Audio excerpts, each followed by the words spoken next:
আসসালামু আলাইকুম viewers, welcome to momos kitchen. আমার আজকের রেসিপিতে থাকছে ট্যাংরা মাছ দিয়ে ঝিঙে রান্না।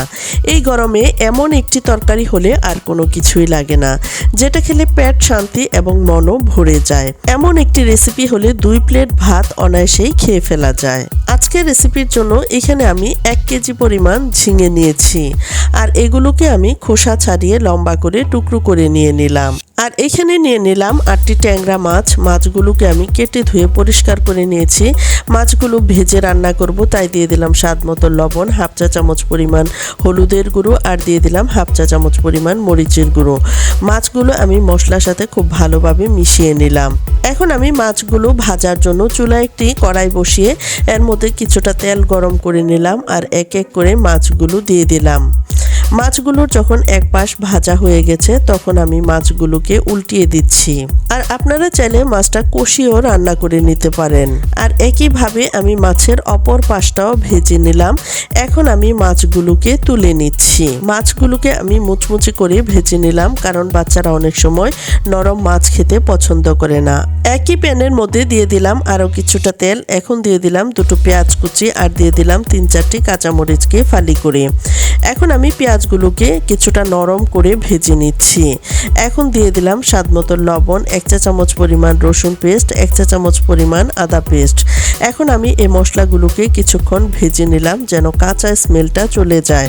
এখন দিয়ে দিচ্ছি হলুদের গুঁড়ো 1 চা চামচ পরিমাণ, মরিচের গুঁড়ো দিয়ে দিলাম 1 চা চামচ পরিমাণ, ধনিয়ার গুঁড়ো 1 চা চামচ পরিমাণ। মশলাগুলো দিয়ে মিশিয়ে নিলাম। এখন আমি এর মধ্যে এই মশলাগুলো কষানোর জন্য দিয়ে দিচ্ছি কিছুটা পানি, আর পানিটা দিয়ে আমি মশলাটা খুব ভালোভাবে কষিয়ে নিচ্ছি। মশলা থেকে যখন তেলটা ছেড়ে এসেছে তখন আমি এর মধ্যে দিয়ে দিচ্ছি আগে থেকে কেটে রাখা ঝিঙেগুলো। সবজিগুলোকে আমি মশলার সাথে খুব ভালোভাবে মিশিয়ে নিচ্ছি। এখন আমি সবজিগুলোকে কষিয়ে নেব, তাই ঢাকনা দিয়ে ঢেকে দিচ্ছি।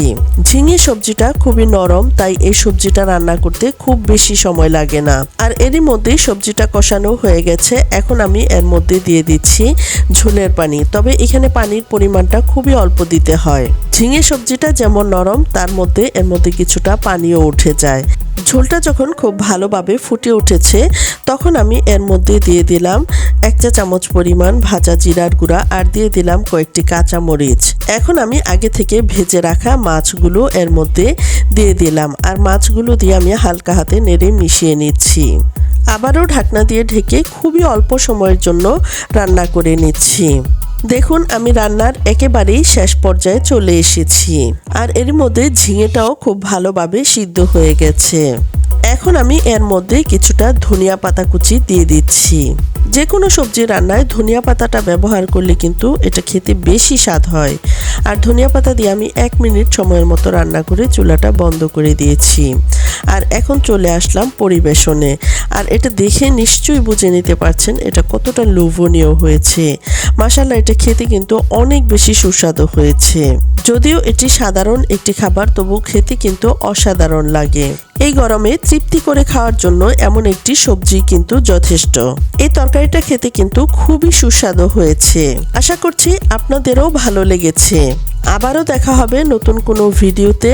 আর ভিডিওটি ভালো লাগলে চ্যানেলটি সাবস্ক্রাইব করে পাশে থাকবেন এবং পাশে থাকা বেল আইকনটি ক্লিক করে দিবেন।